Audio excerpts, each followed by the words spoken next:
One of the recent highlights of Scottish racing was one for Arthur's Grand National triumph, a win which helped trainer Lucinda Russell be made an OBE in the recent Queen's Honours list. I paid her a visit to see if anything has changed. Well, first of all, Lucinda, congratulations on the honour, the OBE. Well done. I couldn't believe it.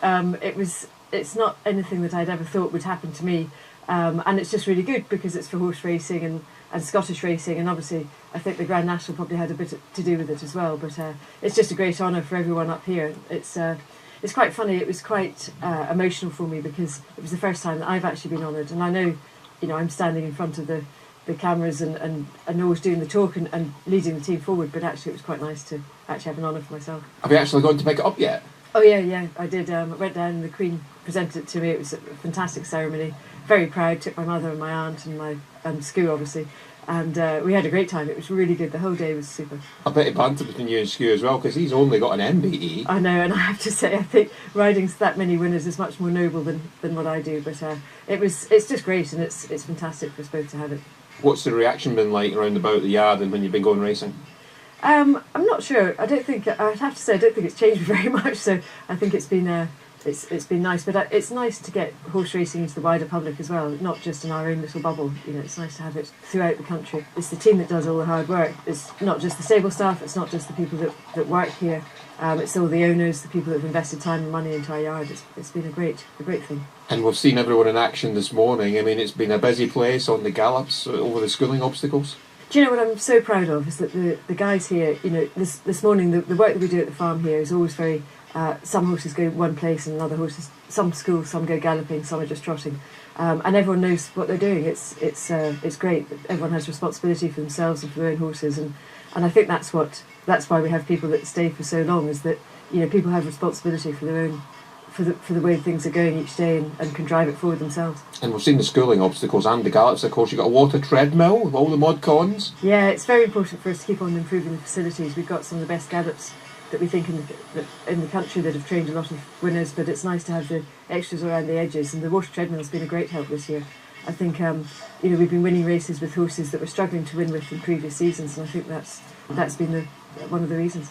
And looking forward, of course, it gets busy up in Scotland at this time of year, building towards all the big meetings and the Edinburgh-Cheltenham Trials Day. I mean, that attracts some decent horses. Yeah, there's always been a focus on Cheltenham and Aintree, and I think it's really exciting now that Scottish racing is promoting their own finals days and Scottish Trials days. Musselburgh has been really to the forefront of leading things forward, and their Trials days are very exciting. We've got some horses that are aiming for it, that we're winding up for that, as well as for Cheltenham and for Aintree.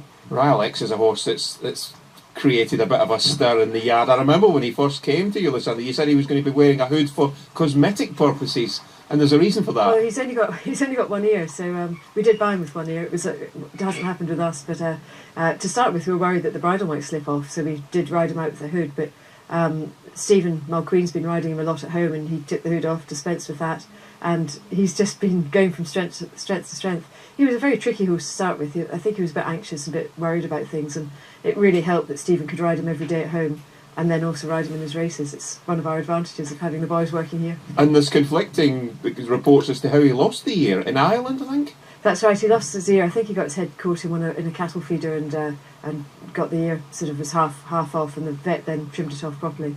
But it doesn't affect him, and he's a very, very sweet horse. He's certainly taken to his media sensation. He was tweeted, he was the most popular thing on Facebook, on our Facebook page, Lucinda Russell Racing. It was amazing. He got a lot of hits. In all your experience in various types of your horse dealing, if you like, in the eventing world, well, have you ever come across such a thing? No, I haven't. I mean, we've had horses with, that are blind in one eye or have had an eye taken out, but the good thing about the ear is it is only cosmetic, so I don't think it doesn't affect his hearing. He can still hear you when you call him. Didn't stop him winning really well at Carlisle. I know, that's the important thing. He is a horse that loves, I think now that we've got him back onto soft ground, taking the hood off, it's really helped, and if we can get a bit more soft ground, he'll be running again very soon. And I got to mention Kelpie's Myth, because I mean, a connection with Jerry McGladry, and he's an owner. I know he loves having runners at Musselburgh, so that's where he wants to run his horses, he says. Yeah, we're so lucky in Scotland. They really look after their owners very well at the Scottish racecourses, and Musselburgh's right up there with that. Give them a free lunch and just they just look after them. The whole track is run so well. So Jerry said to me at the start of the season, I want to have lots of runners at Musselburgh. And indeed, we've run many of his horses. He's bought horses specifically to run there, and Kelpie Smith has won there for him. So we're hoping that he'll do the same again. He probably is better over 2-3 round Musselburgh as opposed to the 2 miles, but we'll see. And he's a horse that will be aiming at one of the trials days. In the Irish point-to-point field, Shark Hanlon had him, and he won a 5-year-old point-to-point.